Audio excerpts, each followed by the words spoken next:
다시 한번 시작. 우리 열상 인사합시다. 십자가를 경험합시다. 여러분 십자가를 경험하실 줄로 축복합니다. 이 종료주일이 되면은 2000년 전에 예루살렘에 울려 퍼졌던 호산나 찬송하리로다 다윗의 자손이여 라는 외침에 그 은혜가 있었습니다. 근데 많은 사람들은 이 종료주일 호산나에만 포커스를 맞추고 고난주일이라는 것을 잊어버리고 살아갈 때 있습니다. 그래서 고난주간을 월요일부터 금요일까지 생각하는데 본래는 오늘부터 시작해서 고난주일로 이렇게 들어가고 있습니다. 우리는 오늘은 특별히 고난주일을 생각하면서 은혜의 보좌 앞에 나아가길 원합니다. 혹시 여러분 가운데 인생을 살아가면서 버림을 받은 경험이 있으신 분이 계십니까? 사랑했던 사람으로부터 버림받고, 아니면 목사님과 성도로부터 버림받고, 심지어는 자기가 믿었던 부모님과 자녀로부터, 아니면 친한 친구와 여러분의 주변의 이웃으로부터 버림받는 아픔과 그리고 좌절하는 경험이 있지 않은지요? 그런 경험을 해보신 분은 알겠지만은 버림받은 고통은 굉장히 큰 고통이고 굉장히 큰 슬픔이라고 할 수 있습니다. 그런데 그 버림받은 인생을 살아갔던 분이 누구냐면은 바로 우리 예수님입니다. 예수님은 누구에게 버림을 받았을까요? 첫 번째 우리 다 같이 읽어봅시다. 시작. 버림받은 예수님. 다시 한번 첫째 시작. 군중들에게 버림을 받으셨다. 다시 한번 넘겨주세요. 시작. 군중들에게 버림을 받으셨다. 성경 보면은 예수님 주변에 항상 많은 군중들이 모여 있었습니다. 심지어 예수님 너무나 많은 군중의 주변에 모여 있었기 때문에 중풍병을 고치기에 4명의 사람이 왔지만 그곳에 들어가지 못해서 지붕에 올라가 지붕 기아를 뜯고 예수님 앞에 그 상을 내리지 않습니까? 그만큼 예수님 주변에는 항상 많은 사람이 있었어요. 여러분 또한 빈들에서 복음을 증할 때 5,000명 이상이 모였어요.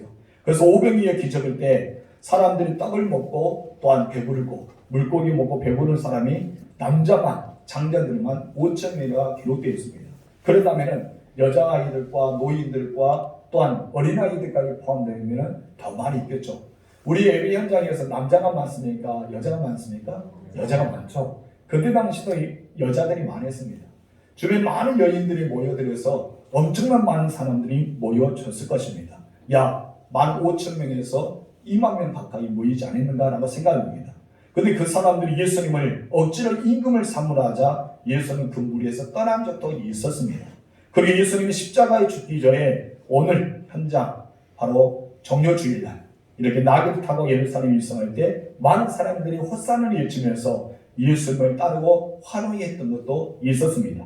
우리 마태복음 읽어봅시다. 21장 8절 9절 시작. 무리의 대다수는 그들의 겉옷을 길에 펴고 다른 이들은 나뭇가지를 베어 길에 펴고 앞에서 가고 뒤에서 따르는 무리가 소리 높여 이르되 호산나 차의 다윗의 자손이여 찬송하리라. 주의 이름으로 오시는 이여 가장 높은 곳에서 호산나라. 아멘. 예수님이 예루살렘에 입성할 때 그 환영하는 열기 한번 생각해 보시기 바랍니다. 대단했겠죠. 대부분의 사람들이 자기의 겉옷을 벗었어요. 그리고 예수님의 그 나귀에 이렇게 씌우기도 하고 길을 펴기도 하고 종려까지 들고 흔들면서 헛산나를 외쳤던 그 열렬한 그 환호성을 여러분 생각해 보시기 바랍니다. 굉장할 것입니다. 어느 누가 동원해서 모여라 해서 모인 것도 아닙니다. 각자 그곳에서 하나님을 찬양하기에 예수님의 예루살렘에 입성하기에 모여서 그렇게 한 것입니다. 그런데 이렇게 예수님을 따랐던 사람들이 며칠이 지나자 그들은 어떻게 했습니까? 바나바를 놓아주고 예수를 십자가에 못 박으라고 외쳤습니다. 어떻게 보면 주일날 종료주일 때는 그렇게 외쳤는데 왜 성금요일날은 죽이라고 외치게 되었을까요? 우리 누가복음 봅시다. 23장 21절 시작. 그들은 소리치며 이르되 그를 십자가에 못 박게 하소서 십자가에 못 박게 하소서 하는지라. 예수님이 이렇게 자기를 따르는 사람들, 예수님 가는 곳에 많은 모였던 군중들이 예수님을 버림을 어떻게 했습니다. 예수님은 이들에게 버림을 받으셨다는 것을 보게 됩니다. 첫 번째, 많은 군중들에게 버림을 받으셨다. 두 번째 다 같이 읽어봅시다. 시작. 제자들에게 버림을 받으셨다. 예수님은 사랑했던 제자들이 12명이나 됩니다. 예수님의 제자들은 누굽니까? 예수님 동안 3년 동안 함께 살고 함께 먹고 함께 자고 그냥 함께 생활했던 그런 제자들입니다. 예수님 옆에서 가장 많은 훈련을 받았던 제자들입니다.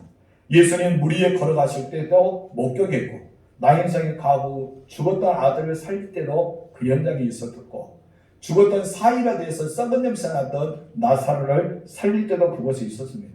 이뿐합니다. 수많은 기적이 일어났죠. 소경의 눈이 뜨게 되고, 뒷머리가 열리게 되고, 벙어리가 마르게 되고, 여러분 손 마르병이 치유되고, 안절병이가 일어나고, 문둥병이들이 나은 거고, 여러분 많은 기적의 현장들이 있었습니다. 그런데 예수님께서 이 사도 요한을 제외하고 나머지 모든 제자들은 예수님을 두고 흩어지고 말았습니다. 떠나버렸다는 거예요. 한마디로 예수님을 버렸다는 것입니다. 다른 사람은 몰라도 베드로는 그러면 안 됩니다. 베드로는 성만찬 자리에서 어떠합니까? 다른 사람들은 다 주를 버릴지라도 나는 절대 주님을 버리지 않겠다고 장담했습니다. 그리고 끝까지 주님을 지키겠다고 그렇게 마음을 먹었던 사람입니다. 그런 여러분 어떠합니까? 성문 같은 계집 중에 말 한마디 때문에 넘어지고 말았습니다. 닭이 2번 울기 전에 그는 3번이나 예수님 부인하고 모른다고 저주하고 말았던 것을 보게 됩니다. 여러분, 우리와 아무 상관이 없는 자에게 버림받은 것은 상처가 도활할 것입니다. 내가 도와주고 나에게 은혜를 베풀었는데 그 사람을 통해서 버림을 받았으면 그 고통과 슬픔은 클 수밖에 없을 것입니다. 예수님은 과연 제자들이 이렇게 예수님을 버렸을 때 과연 예수님은 어떤 마음을 가지셨을까요? 굉장히 큰 충격 중에 하나이겠죠. 그런데 이것은 이미 성경에 예언된 메시지이기 때문에 예수님은 그들을 알고 계셨을 겁니다. 이렇게 예수님은 인생의 한마디로 버림받는 인생이기 때문에 버림받은 사람들을 품어주시고 여러분에게 이루어주시고 여러분을 격려해 주시는 그 예수님을 여러분 기억하시기 바랍니다. 그렇다면 3번째는 누구에게 버림받았을까요? 다 같이 읽읍시다. 시작. 아버지께로부터 버림을 받으셨다. 성경에는 예수님은 하나님 아버지로부터 버림을 받았다고 이렇게 말하고 있습니다. 예수는 우리의 죄와 허물을 담당하기 위해서 십자가에 달리셨습니다. 바로 성금요일이죠. 제3시라고 합니다. 이스라엘 백성들은 제0시가 우리나라 숫자로 새벽 6시를 가리켜 0시라고 합니다. 그렇다면 3시는 우리나라의 시간은 몇 시가 될까요? 오전 9시가 되는 거죠. 오전 9시에 예수님이 십자가를 달리시고 오후 3시에 십자가에서 운명하십니다. 그런데 예수님이 6시간 동안 십자가에 달려서 고통을 당하셨다고 보게 됩니다. 그런데 예수님은 45절에 보면 정오가 되었을 때 이 땅에 어둠이 가득했다고 말하고 있습니다. 우리 45절 읽읍시다. 시작. 제6시로부터 온 땅에 어둠이 임하여 제9시까지 계속되더니 제3시가 오전 9시라 했어요. 그러다 제6시는 우리나라 시간은 몇 시가요? 정오 12시가 되겠죠. 여러분 정오 12시부터 정오 오후 3시까지 흑암이 이 땅에 가득 덮었다는 것입니다. 온 땅에 어둠이 임했다는 것이죠. 어둠에는 정오 12시부터 해서 오후 3시까지는 24시간 중에 가장 밝은 때를 가리킵니다. 그렇게 가장 밝은 때가 바로 어둠이 임했다는 것입니다. 왜 어둠이 임하게 되었을까요? 어둠이 임했다는 것은 언제나 성경을 보면 하나님의 진노와 하나님의 심판을 상징하고 있습니다. 하나님은 빛이십니다. 빛인 하나님께서 계시는데 이 땅에 어둠이 임했다는 것은 예수님이 하나님께로부터 버림을 받았다는 의미 중에 하나입니다. 46절 말씀 읽어봅시다. 시작.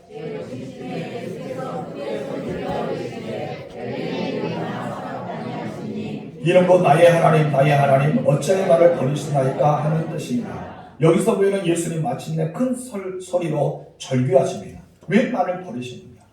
하나님 왜 나를 버리십니까? 하나님 버리셨다는 것을 정확하게 표현하면서 나를 버리셨습니다 라고 말합니다. 엘리 라마 사바다니. 이 뜻은 어떤 뜻이라고요? 나의 하나님 어찌하여 나를 버리시나이까? 예수는 아버지께로부터 버림을 받고 계십니다. 제 말을 인간으로부터 버림받았다는 것은 참을 수 있을 거예요. 예수님은 온통 고난을 받으셨습니다. 그럼에도 침묵하셨습니다. 로마 군인들이 휘두르는 채찍에 맞으면서 살찐이 떨어져 나가잖아요. 그래도 침묵하셨습니다. 로마 군인들이 예수님 얼굴에 침을 뱉고 따귀를 치고 그럼에도 불구하고 예수는 입을 열지 않으셨습니다. 로마 군인들이 자기 옷을 벗기고 수치심을 드러낼지라도 예수님은 아무 말씀도 하지 않으셨습니다. 자신의 옷을 제비 뽑아 나눌 때도 예수님은 침묵하셨습니다. 로마 군인들이 무자비하게 18cm 되는 그 대못을 예수님이 양쪽 손에 그리고 발에 못을 박을 때도, 그리고 그것을 뒤편에서 힐 때도, 온 뼈가 으스그러지는 그 순간에도 예수님은 침묵하셨습니다. 그런데 예수님이 침묵하지 않을 때가 있었습니다. 그때가 언제입니까? 바로 오늘 이 시간입니다. 예수님은 하나님으로부터 버림받았다. 엘리 라마 사마딸이 왜 나를 버리셨느냐? 이 버림에 대해서는 침묵하지 않고 예수님은 고통을 호소했습니다. 조금 전에 이야기했잖아요. 많은 군중들에게 버림을 받을 때 예수님의 마음은 상처가 됐을 겁니다. 사랑했던 제자들에게 버림을 받고 그 중에 한 명은 예수님을 팔아버렸을 때 예수님은 상처가 되었을 것입니다. 그럼에도 참을 수가 있었습니다. 근데 아버지께로부터 버림받을 때는 정말 그는 참을 수가 없어서 절규하면서 어쩌면 엘리 라마 사마딸이 나를 왜 버리셨냐고 고통을 호소하고 있는 내용이 본문에 담겨 있습니다. 그렇다면 두 번째 다 같이 읽읍시다. 시작. 왜 예수님 버림을 받으셨는가? 왜 예수님은 아버지 하나님으로부터 버림을 받게 되었을까요? 예수님은 악을 행하였을까요? 아니잖아요. 예수님이 하나님 말씀에 순종하지 않았을까요? 그것도 아닙니다. 평소에 사람들과 우대의 관계가 좋지 않든지 좋은 관계를 맺지 않아서 그랬을까요? 그것도 아닙니다. 그러다 왜 예수님께서 이렇게까지 버림을 받을 수밖에 없었을까요? 그것은 다 하나입니다. 저와 여러분의 죄값을 치르기 위해서입니다. 죄의 결과는 사망입니다. 우리들이 사망할 수밖에 없기 때문에, 우리가 지옥에 가기 때문에 그 죄값이 갚기 위해서 바로 예수님이 십자가를 지게 되었고, 바로 예수님이 하나님으로부터 버림받게 되었던 것입니다. 그렇다면 우리의 죄값은 무엇일까요? 로마서 6장 23절 3절에서 이렇게 말합니다. 다 같이 읽읍시다. 시작. 죄의 삭은 사망이에요. 맞습니다. 우리의 죄값은 바로 사망, 죽음이라고 합니다. 죄의 값은 죽음이기 때문에 예수님이 죽으셔야지만 우리가 살아날 수가 있는 것입니다. 그런데 이 죽음에는 두 가지 죽음이 있어요. 따라합시다. 영적인 죽음, 육체적인 죽음. 영적인 죽음과 육체적인 죽음이 있습니다. 이 육체적인 죽음은 여러분 말은 그냥 죽음이에요. 그냥 사람이 죽는 거, 짐승이 죽는 거, 나무가 죽는 거, 이것이 바로 육체적인 죽음입니다. 그래서 50절에 보면은 예수님께서 육체의 죽음을 겪었는데, 이 육체의 죽음은 무엇이냐면은 육체와 영혼이 분리된 것을 말합니다. 무엇이라고요? 육체와 영혼이 분리된 것. 이것이 바로 육체의 죽음이라고 합니다. 50절 읽읍시다. 시작. 예수께서 다시 크게 소리 지르시고 영혼이 떠나시니라.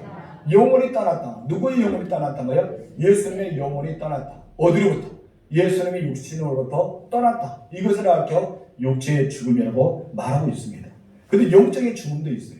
예수님이 육체의 죽음만 경험한 것이 아니라 영적인 죽음도 경험하셨습니다. 영적인 죽음은 생명의 근원에 대해서 하나님과 분리된 거예요. 분리된 상태를 가리켜 영적인 죽음이랍니다. 이 영적인 죽음은 하나님과의 단절입니다. 한마디로 하나님께로부터 버림받은 것, 이것을 가리켜 영적인 죽음이랍니다. 오늘 예수님께서 무엇입니까? 왜 어찌하여 나를 버리셨나이까? 하나님이 버림했다는 것은 영적인 분리, 다시 영적인 죽음을 의미합니다. 예수님 우리의 죄와 사망을 해방시키기 위해서 이 두 가지 죽음을 경험해야 됩니다. 그래야지만 죄값을 치르기 때문입니다. 예수님이 죄값을 지급을 하지 않으면 어느 누구도 용서받을 수가 없습니다. 우리는 예수님의 믿음으로 구원받았다 하지만 실상은 예수님이 죽으셨기 때문에 우리가 구원의 길을 걸어갈 수 있는 거예요. 예수님이 살아나셨기 때문에 우리가 하나님의 백성이 될 수 있는 것입니다. 십자가의 경험이 없이는 결코 죄값을 치를 수가 없습니다. 이 십자가는 바로 죄값을 치르는 단계 중에 하나이기 때문입니다. 그래서 예수님은 우리의 죄값을 완벽하게 치르기 위해서 십자가에 지셨고 아버지께로부터 버림받게 되었습니다. 그렇기 때문에 여기서 본문을 보면 나의 아버지 어째 나를 버리시나이까 라고 부르짖지 않습니다. 아버지라는 단어를 쓰지 않고 무엇입니까? 하나님이라는 단어를 씁니다. 다시 말해서 아버지의 관계가 아니라 이제 하나님의 관계, 심판자와 죄인의 관계를 통해서 어찌하여 나를 버리신다. 나의 하나님을 쓰고 있는 것입니다. 예수는 저와 여러분들의 모든 죄를 담당하기 위해서 십자가에 죽으실 때 아버지의 관계가 아니라 심판자와 바로 죄인의 관계에서 하나님이라는 단어를 쓰고 있는 것을 보게 됩니다. 예수는 우리 위해 십자가에서 완벽하게 모든 죄값을 치르셨습니다. 그래서 예수님은 마지막 운명하실 때 어떻게 운명합니까? 다 이루었다라고 고백하고 있습니다. 다 이뤘다는 뜻은 무엇입니까? 따라합시다. 값을 치루었다. 안 버렸다. 청산했다. 그럼 예수님은 값을 치르시고 안불하시고 청산했다는 건데, 그럼 무엇을 청산하셨을까요? 무엇을 값을 치르셨을까요? 우리의 죄값입니다. 우리가 져야 될 죄값을 치르셨던 것입니다. 예수님의 십자가에서 우리의 모든 죄를 완벽하게 청산하셨다는 것입니다. 그래서 누구든지 예수님을 믿기만 하면 모든 죄를 용서받고 하나님의 자녀가 되는 은혜를 체험할 수가 있는 것입니다. 그날을 기록하기 위해서 우리는 고난 주간을 지금 이제 맞이하고 있습니다. 우리 세 번째 다 같이 읽읍시다. 시작. 성소의 회장이 찢어지다. 50절 3절을 보면 예수는 버림받을 때, 바로 정오 12시부터 오후 3시까지 버림받는 과정에서 성소의 휘장이 찢어지는 사건이 일어납니다. 여기에 대해서 이렇게 말합니다. 다 같이 읽읍시다. 51절 3절 시작. 이에 성소의 휘장이 위로부터 아래로 찢어져 둘이 되고, 여기서 보면 휘장은 성소와 지성소를 구분하는 곳이 있는데, 바로 그것을 가림막을 치기 위해서 휘장이라는 그런 천으로 덮어씌웠습니다. 쉽게 말하면 지금 여기가 성전입니다. 이 성전인데, 여름 앞에 있는 이 밑에 있잖아요. 강대상, 소강대상까지 해서 이루는 지성소랍니다. 그리고 여러분 앉은 해중에 앉아있는 그것을 가리켜 성소랍니다. 여러분, 예전에는 성도들이 여기 지성소에 들어올 수 없었어요. 여기는 1년에 한 번 대제사장만이 들어올 수 있는 곳이고, 나머지는 그곳에서 제사를 드리고 하나님께 예배하는 현장이었습니다. 그런데 예수님께서 십자가에 돌아가심으로써 휘장이 찢어졌다는 것입니다. 그런데 아래에서 찢어진 것이 아니라 위에서 아래로 찢어진 사건이 일어납니다. 그런데 성소와 지성소 사이에 그 휘장의 두께가 어느 정도 되는지 아십니까? 6인치랍니다. 바로 15cm에서 16cm 정도. 굉장히 두껍죠. 어떤 신학자는 20cm라고 말합니다.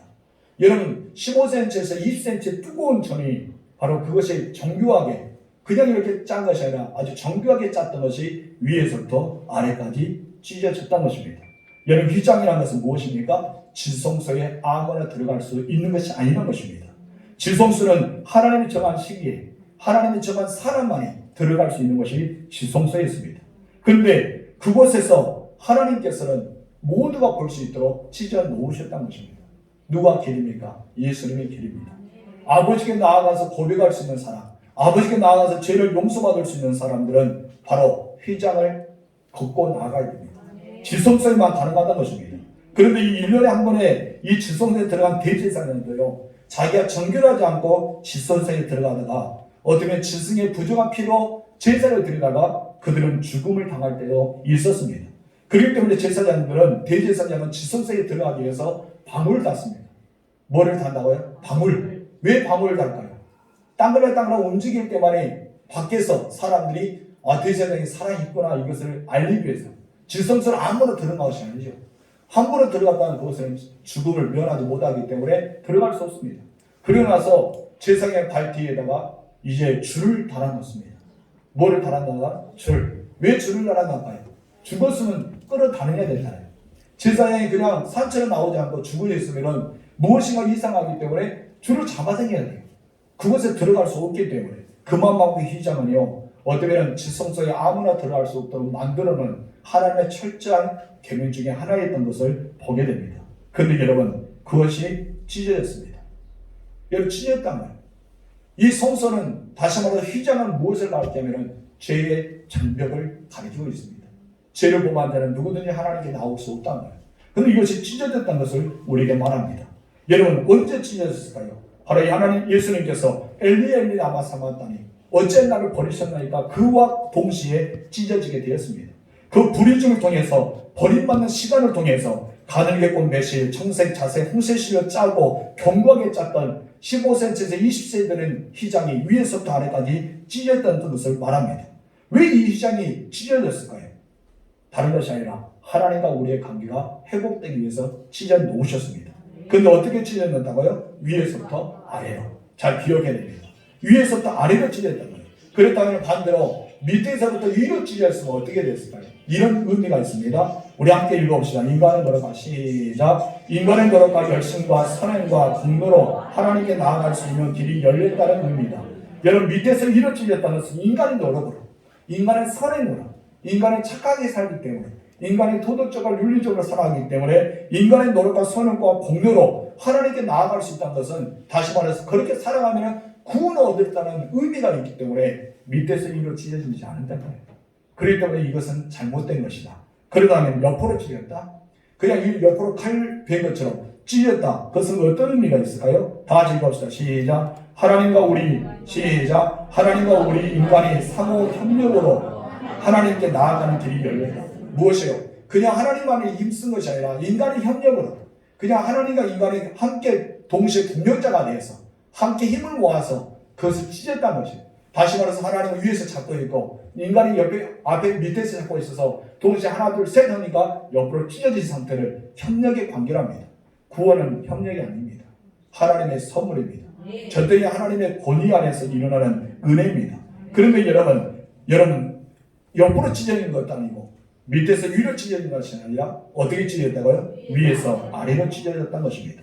그렇다면 위에서 아래로 찢어졌다는 것은 어떤 의미가 있을까요? 다 같이 읽읍시다. 시작. 인간의 행위와는 상관없이, 인간의 노력과는 상관이 없이 하나님 아버지께서 아들의 고난과 죽음을 보시고 우리에게 하나님께 나아갈 수 있는 길을 열어주셨음을 의미합니다. 한마디로 십자가의 고통이 없이는, 십자가의 죽임 없이는, 예수의 십자가 없이는 인간이 하나님께 나아갈 수 없는 길을 말합니다. 이렇게 휘장이 찢어졌다는 것입니다. 그럼 이렇게 찢어졌다는 것은 어떤 의미가 또 있습니까? 다 같이 읽읍시다. 시작. 이제 구약의 율법적 제사 시대가 지나고 이제는 누구든지 예수를 믿기만 예수의 이름으로 하나님의 보좌 앞으로 나아갈 수 있게 되는 새로운 시대가 시작되었음을 말합니다. 그렇기 때문에 이 시간이 어떻습니까? 제사의 시대가 아니라, 이제는 구약에서 짐승의 시대가 아니라 어떤 시대입니까? 예배 시대로 바뀝니다. 바로 교회가 있게 되는 것입니다. 이제 성전에서 누구든지 이 지성소에 들어오지 못하고 성소에 들어오지도 못합니다. 그러나 이제는 예수님 십자가를 돌아가심으로 여러분이 이곳에 들어오지 않습니까? 본래 의미는 구약 시대로 따져보면 여러분이 이 교회 안에 들어올 수가 없어요. 이 교회 안에 누가 들어옵니까? 제사장만 들어옵니다.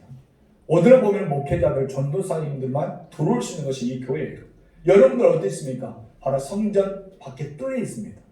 성전 밖에 뜰, 교회 뜰, 한마디로 교회 울타리 뜰에 있어요. 뜰에서 무엇입니까? 짐승을 갖다 줘요. 짐승을 갖게 두면 대표적인 목회자가 딱 와서 짐승의 머리에 안수하고 한쪽에 여러분의 머리에 안수해서 위임합니다. 하나님, 이 사람의 죄가 이 짐승의 머리로 가게 하옵소서. 이 짐승이 죽었을 때 이 사람 죄가 사하게 도와주옵소서. 위임승하여. 그리고 그 사람은 그 짐승을 죽는 것을 봅니다. 피를 질질 흘리는 걸 보아요. 그러면서 이 사람 뭐를 느끼냐면 내 대신 죄가 죽고 있구나. 내가 죽어야 되는데 이 짐승이 나를 위해서 죽고 있구나. 그것을 보면서 제사에 참여하는 것이 바로 모든 백성들이 하는 일입니다. 그러면 제사장은, 목회자는 그 짐승을 가지고 와서 닭을 뜨고 피를 제단에 뿌리고 그리고 똥과 그의 모든 것을 태우고 이제 하나님께 번제단을 올려서 드립니다. 이것이 바로 이 구약의 모습이에요. 그런데 여러분 신약이 어떻습니까? 휘장이 찢어집니다. 위에서부터 아래까지 찢어져요. 전적인 하나님의 은혜로 베풀어진 구원의 은혜이기 때문에 이제 이곳에서 제사장과 레위인들이 봉사한 것이 아니라 모든 성도들 와서 하나님께 예배드리는 예배의 재단이 되었다는 것입니다. 여러분 그렇기 때문에 여러분 감사해야 돼요. 우리가 세 번째 의미 너무나 중요한 것입니다. 이제 율법의 여기 율법적인 제사, 이 구약의 제사가 다 지나가고 누구든 예수님을 믿기만 하면 예수 이름으로 하나님 보좌 앞에 나아갈 수 있는 새로운 시대가 시작되는 것이 바로 이 2000년 전에 예수님이 십자가에 죽으심의 사건, 바로 위에서부터 아래까지 휘장이 찢어진 사건, 이 사건을 말합니다. 그런데 히브리서 기자는요, 이 사건에 대해서 어떤 말하는 줄 아십니까? 새로운 살 길이랍니다. 무엇이라고요? 새로운 살 길. 우리가 하나님의 보좌 앞에 담대히 나아갈 수 있도록, 담력으로 나아갈 수 있는 예수 그리스도의 보혈을 통해서 담대히 나아갈 수 있는 새로운 살 길이 열렸다고 말씀하고 있습니다. 우리 히브리서 봅시다. 10장 19절에서 20절 시작. 그러니 형제들아 우리가 예수의 피를 힘입어 성소에 들어갈 담력을 얻었나니 누구의 피를 힘입어? 예수의 피를 힘입어. 예수의 피를 흘려서 성소 이곳입니다. 하나님 앞에 드릴 수 있는 담력이 생겼단 말이에요. 이곳에 들어오면 어떻습니까? 죽음을 면치 못해요. 하나님의 전에 함부로 들어오지 못합니다. 왕들도 대대로 들어오지 못합니다. 그럼 너희는 살 길을 얻을 수 있는, 다시 한번 너희가 살 수 있는 담력을 얻게 되었다. 예수의 피를 통해서. 그러면서 말합니다. 시작. 그 길은 우리를 위하여 휘장 가운데 열어놓으시는 새로운 살 길이요. 휘장은 곧 그의 육체니라. 새로운 살 길. 여러분 하나님 앞에 예배드린 것 새로운 살 길을 열어주셨기 때문에 우리가 이곳에 왔습니다. 그러나 그 살 길을 얻기 위해서 예수님이 십자가에 죽으셔야 됩니다. 십자가에서 피를 흘리셔야 됩니다. 이 아들의 피를 보고 우리 하나님께서 우리가 새로운 살 길을 열어갈 수 있도록 그 길을 열어놓으신 것입니다. 그렇다면 예수님의 한 일은 무엇이었습니까? 십자가에서 우리의 모든 죄를 씻었습니다. 하나님의 하신 일은 무엇입니까? 휘장을 열어놓으셨습니다. 위에서 아래로 찢었다는 것은 인간의 힘이 아니라, 인간의 선행이 아니라 하나님의 힘이었습니다.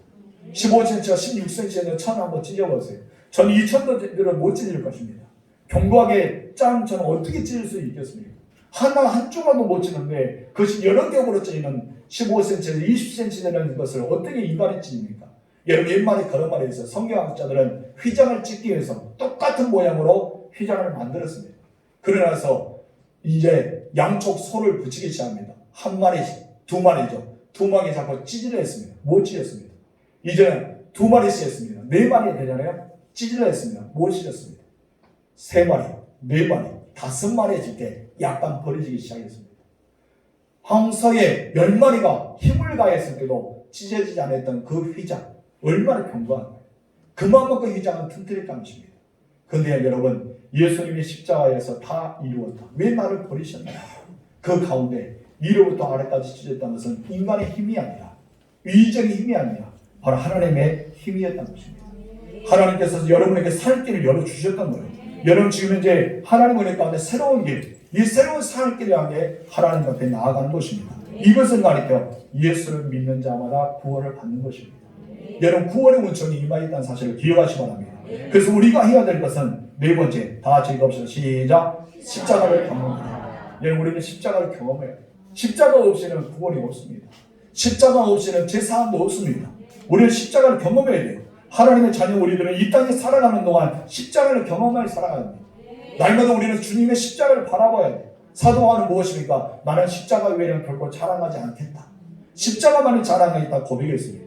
그럼 십자가를 경험하며 사는 것은 구체적으로 무엇을 의미할까요? 본문에서 히브리서 기자는 살길, 새로운 살길이라고 말합니다. 이 새로운 살길은 무엇인가요? 우리가 할 수 있는 것은 하나님의 은혜의 보좌 앞에 나아가는 거예요. 누구든지 들어올 수 없는 거, 어느 아무도 들어올 수 없는 거, 이곳에는 1년에 한 번만 대제사장만이 들어올 수 있는 강당. 하나님께서 살길을 열어주셨잖아요. 누구든지 바라보고 하나님의 보좌 앞에 나와서 예배를 드릴 수 있는 길을 열어주셨습니다. 여러분, 넘어져도 완전히 넘어지지 않습니다. 망가져도 망가질지라도, 사단이 아무리 우리를 참소하고 정죄할지라도 우리 예수님 피만 의지한다면 하나님은 그 능력으로 새로운 살 길을 여러분에게 열어주십니다. 그런데 여러분, 안타까운 사실은 아직도 많은 그리스도인들이 바로 예수의 십자가의 능력이 없다는 것입니다. 새로운 살 길을 선택하지 않는다는 것입니다. 사탄의 미혹과 유혹 때문에 은혜의 보좌 앞에 나오지 못하고 좌절하는 사람이 너무 많다는 것입니다. 언제 우리는 죽을 줄 모르지 않습니까? 어느 때 하나님의 나라에 갈 줄 모르지 않습니까? 우리는 그때 죽음의 골짜기에 머무르고 하고 있는 사람이 있고, 찬양의 제사도 은혜의 보좌 앞에 나와서 드리지 못하고, 예배도 주님의 전에 나와지 못하고, 그런 게 우리가 점점 단절되고 있다는 것입니다. 왜 그럴까요? 십자가의 은혜를 경험하지 못하기 때문입니다. 십자가의 은혜를 경험했는데 그 십자가의 은혜에 감격하지 못했기 때문에 그들은 그렇게 살아가는 것입니다. 이 땅에 살아가면서 참된 평화가 없습니다. 가정의 이루어도 참된 행복이 없고, 물질이 있어도 평안이 없고, 여러분 모든 일을 하는 것에도 지쳐서 스트레스 받으면서 그들 일대에서 고생하고 있지 않습니까? 그들은 평안이 없다는 것입니다. 새로운 살 길을 얻었다는 것은 하나님 앞에 나와서 은혜의 보좌 앞에 나와서 예배만 드린 것이 아니라 평안을 얻는 것입니다. 예수는 우리에게 말합니다. 내가 너희에 주는 평안은 세상에 주는 것 같지 않는다. 이 평안은 우리에게 이미 주셨습니다. 근데 우리는 이 평안을 놓쳐버리고 있지 않습니까? 새로운 살 길을 열어주는데 그 살 길을 우리가 가지 못하기 때문에, 새로운 길을 걷지 못하기 때문에 내 스스로가 평안을 놓쳐버리고 있습니다. 이 평안은요, 풍랑 속에도 누릴 수 있는 평안입니다. 이 평안은요, 수많은 어려움 가운데도 누릴 수 있는 평안입니다. 진료 가운데도 누릴 수 있는 것이 평안입니다. 이 평안이 여러분에게 있느냐 이것입니다. 여러분, 이 평안이 있습니까? 이 평안은 거저 주는 것이 아니라 우리 하나님께 징계받았던 예수님께서 십자가에서 6시간 동안 고통 가운데 그 십자가의 물과 피를 쓰리면서 우리에게 주신 평화가 이 평안입니다. 그래서 이사야 53장 5절에서 이렇게 말합니다. 시작. 그가 찔림은 우리의 허물들 때문이요 그가 상하는 우리의 죄악을 때문이라. 그가 징계를 받음으로 우리는 평안을 누리고 그가 채찍에 맞음으로 우리는 나음을 받았다. 아멘. 십자가에 경험하는 사람들이요 질병에서 치유될 수 있습니다. 마음이 염려와 근심에도 해결받을 수 있습니다. 왜냐하면 그가 채찍을 맞음으로 나음을 받았다고 이야기했기 때문입니다. 이것을 믿습니까? 믿는다면 십자가의 은혜를 경험해야 될 것입니다. 우리 하나님 앞에 나아가서 십자가의 은총을 입혀달라. 나의 허물을 짊어들고 나의 모든 죄악을 짊어지며 나의 질병을 짊어지고 십자가에 달린 예수님 앞에 내가 고백할 때 그 십자가의 은혜가 내게 임하여 줄 믿습니다. 여러분 모든 길은 로마를 통한다는 옛말이 있습니다. 그러나 여러분 인생의 모든 길은 십자가를 통한다는 말입니다. 여러분 모든 인생의 길은 십자가 외에는 없습니다. 구원받는 것도 십자가입니다. 죄를 용서받는 것도 십자가입니다. 우리가 십자가를 보지 않으면 십자가를 경험하지 않으면 아무것도 할 수가 없는 것입니다. 십자가 없이는 은혜도 없어요. 십자가 없이는 은사도 없습니다. 십자가 없이는 능력도 없고 십자가 없이는 축복도 없습니다. 오직 우리는 아무것도 없는 인생을 살아가고 있지 않습니까? 이제 십자가를 경험하세요. 이번 주 한 주간은 고난 주간입니다. 여러분 그리고 우리 교회는 내일부터 특별 새벽 기도를 갖잖아요. 주님의 고난에 동참하는 거예요. 여러분 때로는 금식도 하고 때로는 미디어도 절제도 하고 우리는 정말 세상의 향락도 절제도 하고 우리는 그렇게 절제하며 살아가지 않을까요? 세상에 사는 불교나 아니면 여러 가지 종교 타 종교들을 보면은 자기들 절개는 철저하게 지키는 사람들도 많습니다. 유교를 따진 사람도 마찬가지입니다. 정결한 몸을 하고 깨끗한 의복을 입고 나오지 않습니까? 근데 우리 기독교인들은 오히려 이 고난 주간 너무나 중요한 주간에 우리는 확대해 보낼 때가 너무나 많습니다. 성도 여러분 십자가의 고난이 없으면 구원이 없습니다. 부활의 영광 정말 환란하게 부활의 영광이 있잖아요. 그 영광의 부활은 십자가의 고통이 있어야만 가능합니다. 정말 예수 믿는 사람이라면 이 고난 주간은 그냥 문광에게 그냥 아무 반응 없이 보내면 안 된다는 것이죠. 이 고난 주간은 우리 기독교인들에게 너무나 중요합니다. 어떤 이 고난 주간은 성탄절보다 더 중요합니다.